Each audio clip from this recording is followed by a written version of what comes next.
So, good morning, everyone. Very much welcome to Flash Friday on the 19th of June 2020.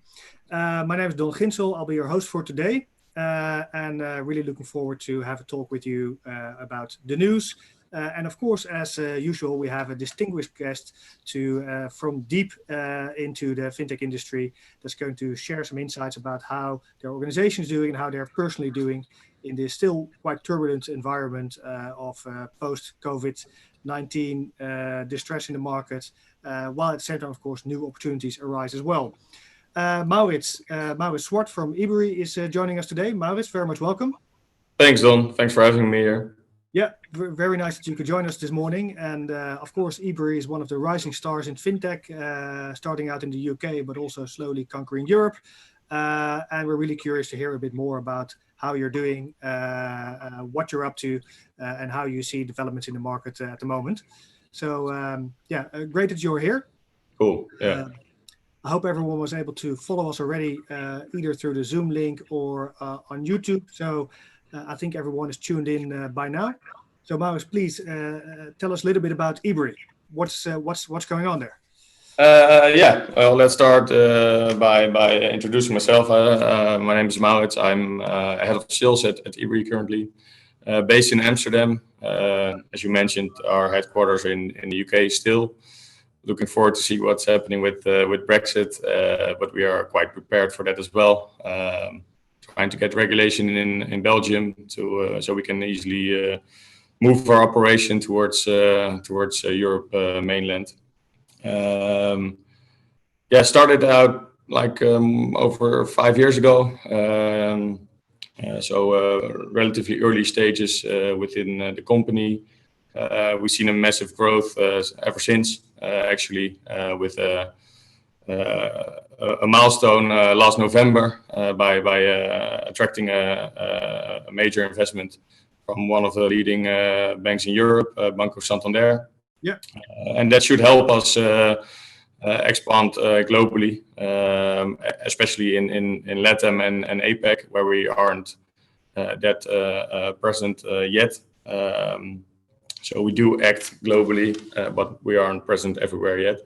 We are currently based in 26 countries. About it? Sorry? Can I ask you something about the collaboration with Santander? Yeah. How does that work in practice? Because indeed, so they're not just investing, but you're actually partnering up to get a reach into new markets. How does that collaboration go at the moment? So in terms of regulations in the financial sector, it's quite hard to get a foot on the ground in for instance, markets like Latin America, and they are already present there. So we can make use of their expertise, of course, but also of their regulations and the permits they have already in those countries. Okay. Yeah. And does it work well to work with the traditional bank to get that product into the market? Because you have to collaborate with the bankers locally, I would say. I can imagine that some might be a bit wary to start working with a competitor from that sense. Yeah, it's quite an unusual situation. Yeah, it's on the one hand we are a competitor. On the other hand, Banco Santander really sees the value from a fintech company like Ebury. Yeah. So what I think their strategy is like, okay, we are so far behind on that tech side. Why not invest in a company than trying to reinvent the wheel ourselves? They are really focused on the SME sector. They see that as a thriving sector within the business. And we have a really good foot on the ground with really close contact with those SME sectors in different countries already. And our business model is quite, especially for Dutch ways, quite unusual. We are doing direct business through cold calling, etc.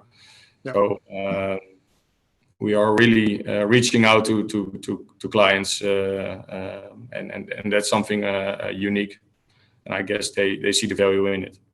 Yeah, exactly. And I think that really helps with your growth strategy as well. But I think it also says something about, I get a lot of cold calls from all kinds of parties, but normally I'm trying to get rid of them as soon as possible. So Yeah, the fact that you actually turn it into growth also says something about your product, right? So I think that there's a desire for entrepreneurs, for companies to actually have better tooling for international business.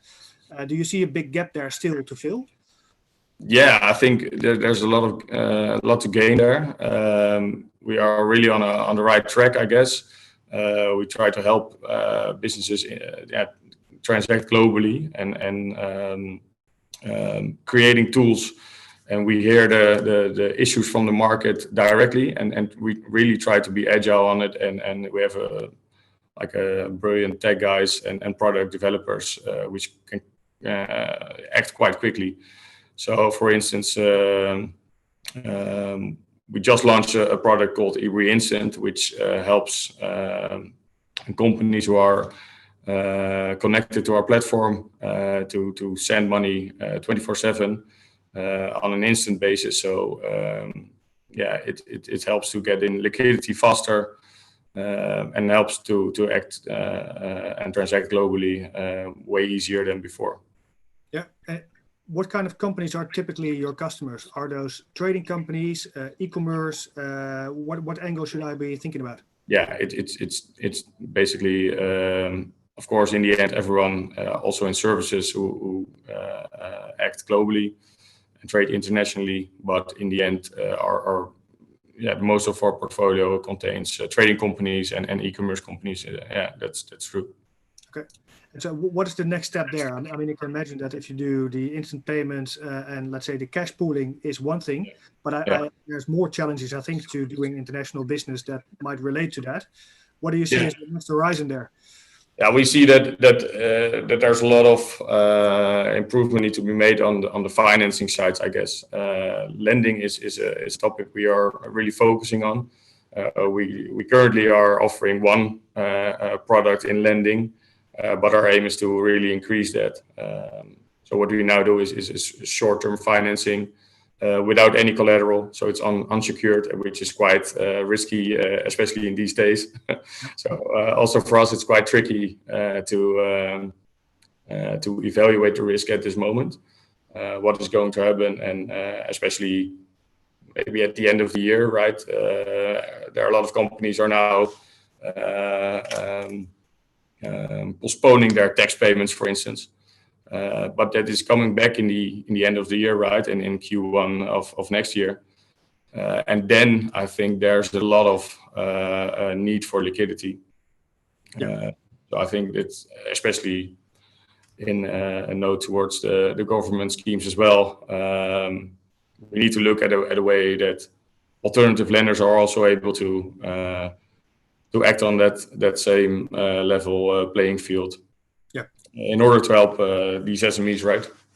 Yeah. No, true. I think it's really interesting that if you indeed bring credit much closer to the place where companies are already managing their liquidity and let's say their complete position, makes a lot of sense, right? You're closer to the risk profile as well as you make it much more accessible for entrepreneurs to use it when they need it. Especially it's true. The combination of lending, paying, and collecting is really important to have it in one place, and it makes it easier for clients to have a clear view on their liquidity and their cash need. Cool.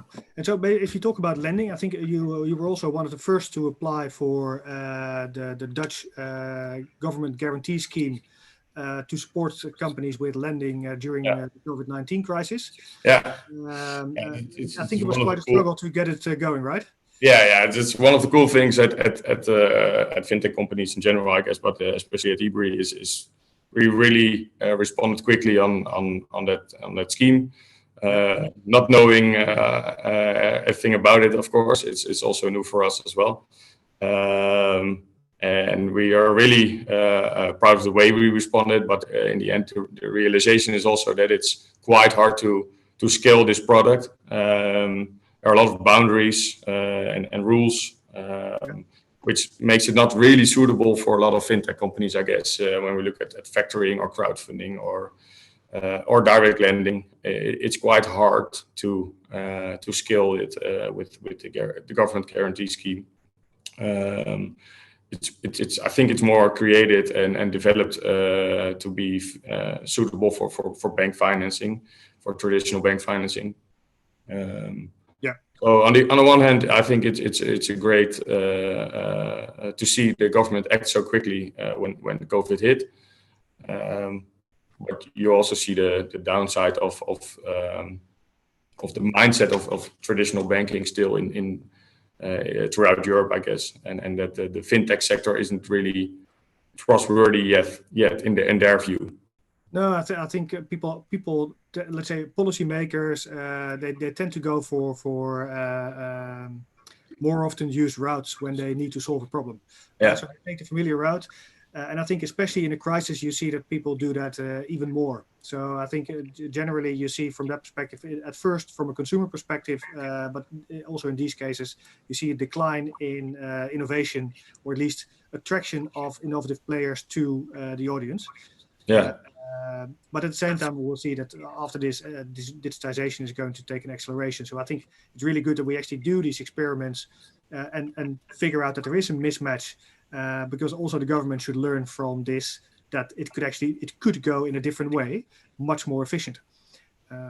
So we notice the need for liquidity. We also see the applications and the request for liquidity from different SMEs, and I think all the fintech parties available in Europe are seeing the same.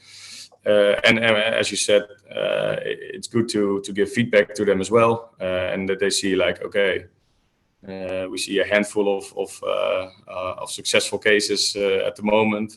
Maybe we should alter the way we hand out these schemes. Yeah.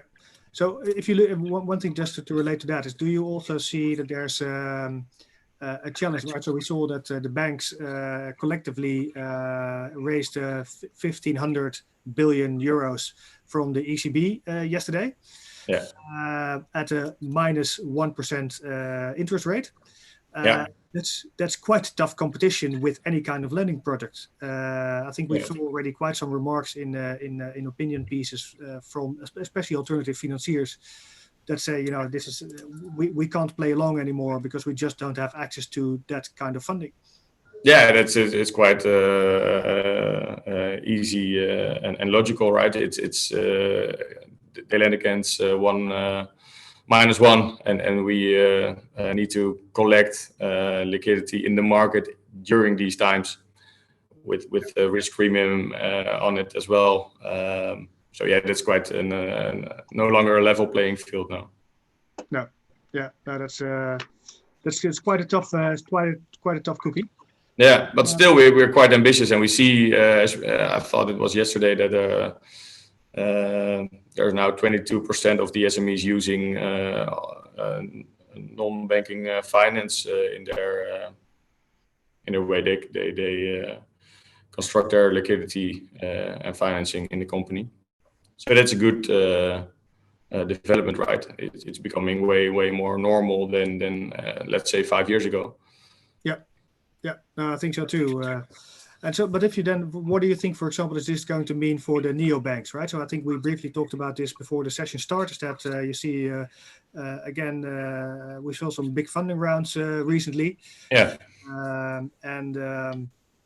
I think from that perspective, you still actually see that the neo-banking market is still quite attractive. But at the same time, you see that the valuations are getting a hit. And very often you see that not new investors, but the existing shareholders are actually the ones that are putting in extra money. Yeah. What do you think about that? Well, it's we had a large investment just before COVID, so our valuation obviously was a bit higher than it should be, or than it would be right now.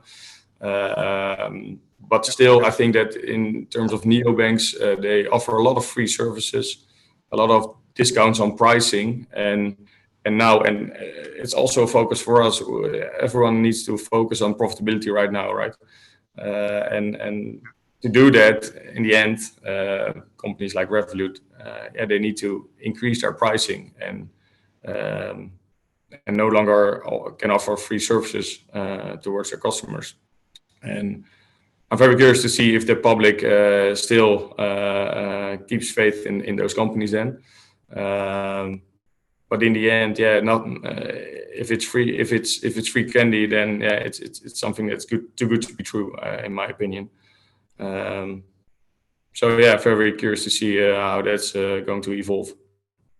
Yeah, no, definitely. I think that there's a lot of potential there because there's a real big drive for consumers to take on a different banking experience, and I think we're definitely not there yet with the full development of that.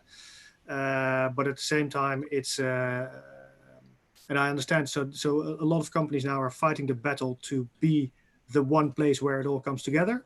Yeah, might end up in a situation just like with WeChat in China, where there is one app that brings it all together.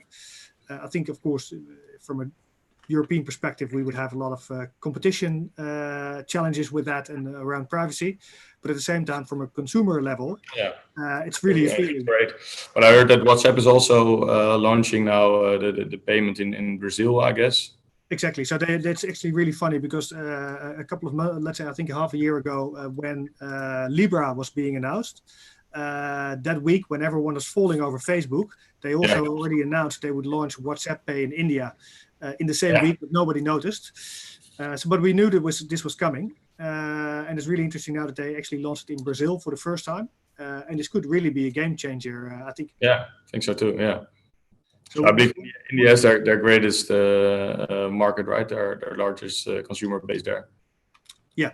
But so what do you think about that? What do you see it from a personal finance perspective? I mean, just like the way you look at cash management from a business perspective, you probably Firstly, it would be great, right? I think so. But as you mentioned, the privacy issues will become harsh for them as well, I guess. So regulation is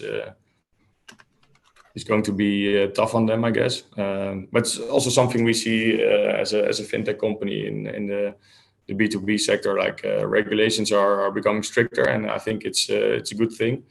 We try to be on leading from the front in that as well. So we upgraded our AML and KYC requirements as well. So that it's on the one hand, it's sometimes hard for a customer to understand, like, why do you ask all these questions and why do I need to deliver all these documents? But in the end, it's also beneficial for them as well, right? It's becoming more safe and I think it's let's say my only worry would be with regard to the current regulations is that I think the access gate has become a bit rusty. It's much harder now to actually enter the market than it was a couple of years ago. And I think that poses a threat on, in general, the level of competition. I believe that we need to keep up a proper level of competition, especially also to keep Europe healthy in an international perspective. Definitely. We just have to work with incumbents, how young or old they are. In the end, we won't win it, I think. Yeah. No, totally agree on that as well. And you see that now with the lending. Like, if you don't have a level playing field, then in the end, the SME companies are facing those challenges, right? Yeah. If we can't offer any new products, then in the end then the improvement in products and so is going to lie down. Yeah.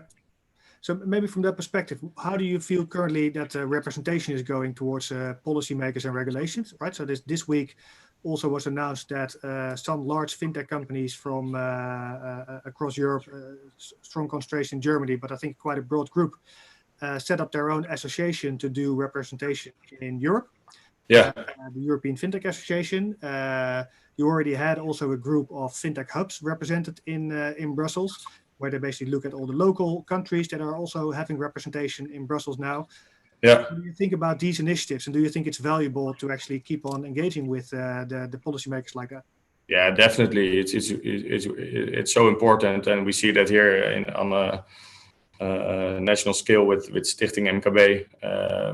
You need to stay in close contact with the regulators and the government to improve and develop this fintech sector, right? Yeah. So you need to make a lot of noise, I guess, and also give a lot of feedback. So what's going good and what is and where do we need improvement on? Yeah. So what is there anything that you would like to say that you say like, okay, this is really the one thing that we really need to be looking at right now that needs to change? Hard to point out one thing, I guess.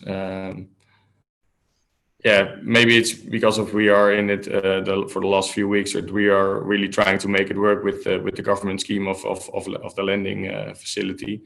That is something you need to create an equal playing field, and that I think is one of the most important things. So especially when banks can attract against -1% and fintech companies need to look for funding in the market during these days, it's just literally unfair, right? Yeah, no, completely true. Yeah. So what do you, maybe just would like to take you a little bit further ahead. Already you said like we really want to focus much more on what the companies need with regard to international trade. What is that world going to look like in 5 years from now? So what do you know, if I'm an entrepreneur, what will my financial dashboard and my financial services environment? Yeah, hopefully it's all going to be in one place. At the moment, it's also quite easy to use different parties and different companies for in your business. So that's a good thing, right? But in the end, I think the most relevant and most efficient for an SME would be to have everything in one place, right? So integrated in one platform. And we try to, as our focus is on trading internationally and globally, we try to focus on those products that help out with trading internationally, like, for instance, collection accounts in multiple currencies without having to be present in a country, right? So our customers are trading globally, and for instance, a client in the US don't want to transfer their money overseas, right? They want to pay locally or domestic on a domestic account. We can offer that in a domestic account without being present there as a company. Yeah. So I think that is really helpful to expand the global trade. Yeah. Cool. Now, I think even though, of course, now things have slowed down maybe a bit due to COVID, I think we will refine our way up there soon enough. And we're already seeing markets opening up again. And as you said, yeah, like there was a downturn in 3 months with factories closing and companies closing and certain sectors closing. But we also see a lot of opportunities, and especially as markets are opening up again.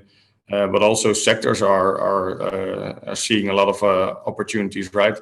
So I think it might even take it further from the perspective that we have been used to doing international trade with a very high physical presence component, right? So you would travel there, you would meet people, you would see factories and stuff like that. All of that you needed to build trust. I think now we're getting to learn to look at it differently, because we just need to be more practical and like, okay, I'm now here at my home behind my webcam. How do I build new relationships? And we're reinventing that, I think. It's a hard thing for the travel industry, but yeah, there are other sectors are really going to thrive on it, because you can reduce your costs really significantly, but increase your revenues by trading globally, right? So I think there are a lot of opportunities arising from these crises as well. It's always the case, I guess, in the past as well. Yeah. What do they say? Like never waste a good crisis. So I guess that that's also applicable to this situation as well. And that's something we can really help out on with SMEs that are acting globally, and make it easier and more flexible and faster for them to transact globally. Yeah, Yeah, that's cool. Just before we wrap up, because we have just have a couple of minutes left, I just saw a Yeah. question from David that whether we have some insights about Wirecard news recently. Yeah, It's been, quite remarkable, right? yeah, they've To got lose quite some hit like two past. billion or so. What was the amount? Yeah, they lost quite a large sum, 1.9, David says, million in Bitcoin is somehow lost, I believe. So they Yeah, took a big hit again with their stock, billion. Yeah, sorry. yeah, billion. Yeah, that's is quite. Uh, It was like 25% of their balance sheet, I guess. Yeah, So so they took quite a big hit again on the stock market for that. But also already before that, you saw that the stock was going on basically 50% down, 50% up. It's really, they're really being chased almost by investors, you would think. yeah, So, hopefully they'll be able to settle things down soon to create a bit more calms, because I can imagine that it's quite a tough environment to operate in for them at the moment. yeah. They dropped like 60% their shares, I guess.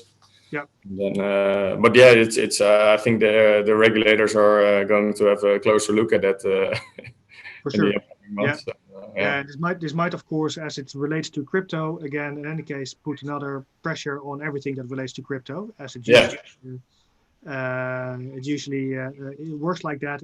If a term comes negatively in the news, everyone that relates to that is basically negatively affected, potentially. yeah. Which is a shame on one hand, but yeah, Yeah, it's what it is. yeah. I'm really curious. Also, I also need to dive in a bit deeper to actually exactly know what's going on. But thanks, David, for asking as well.